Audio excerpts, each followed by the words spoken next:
On November 30th, 1939, 500,000 Soviet troops launched a surprise attack into Finland. The assault was designed to obtain valuable territory and provide a buffer zone. However, the Finnish army was prepared to extract a large toll from the Soviet forces.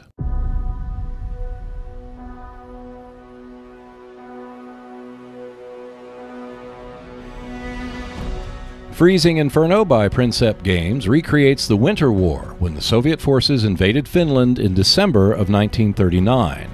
The game can be played by 2 players or a single player using a bot for the opposing force. The game is played out over a map of Finland. Players can choose between 2 maps to engage in the conflict.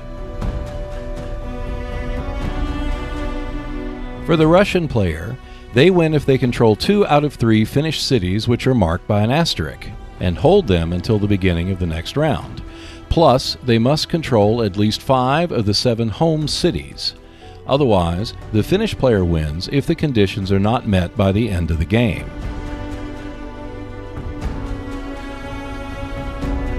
One aspect of Freezing Inferno is that units consist of up to 5 counters. In this example, 5 counters represent the maximum number for an infantry unit. The total attack value of this infantry unit is 2, plus the number of counters which make up the unit, which in this case is 5. Both are added to create a total attack value of 7. Anti-aircraft and headquarter units have no strength and cannot consist of more than a single counter.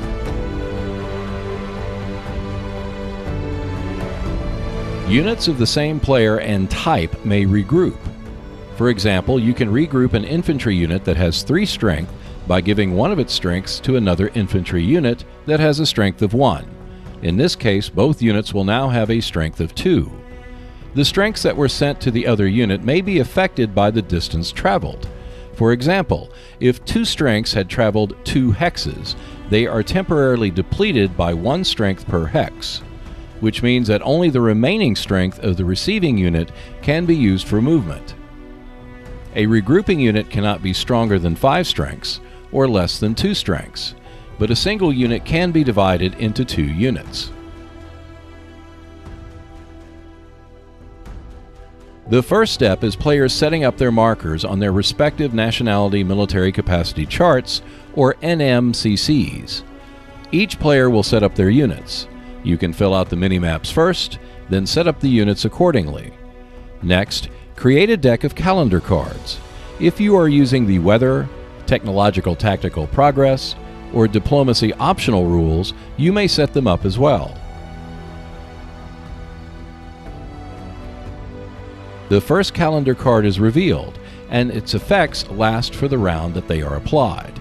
Next, start the Russian turn phase, which consists of units moving, attacking, and regrouping. You can adjust the National Military Capacity Chart marker if an enemy city is captured. The NMCC provides military capacity points, which can be used in part or all for the turn. Now it's the Finnish turn. As with the Russian player, you can move, attack, and regroup units. Adjust the NMCC for enemy cities which are captured, and use as many military capacity points as the NMCC provides for the turn. Once you have completed all your actions, the next round begins. For each remaining round, you start with a calendar card and apply its effects as stated. Next, you adjust the weather if you are using the optional rule. In rounds 3, 5, 7, and 8, each player may purchase new units and replenish the units that they own. The rest of the turn proceeds as round 1, with the USSR starting first. If you are using the Technological Tactical or Diplomacy optional rules, then you can apply that before you move, attack, or regroup your units.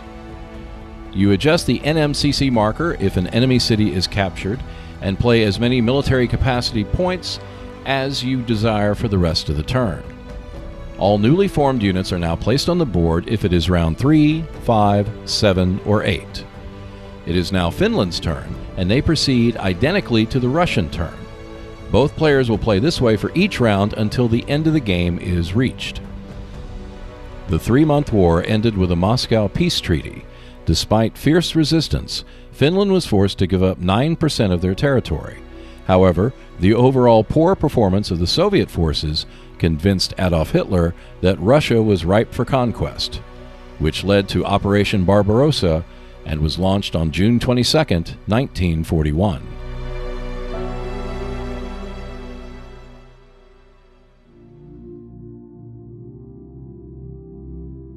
Thank you for watching. Check out our other videos on the Seek Out and Play YouTube channel. Plus, you can keep up with the latest news by visiting our Facebook and Twitter pages. And if you want to support the channel, we have a link to our Patreon page below. And I will see you next Wednesday.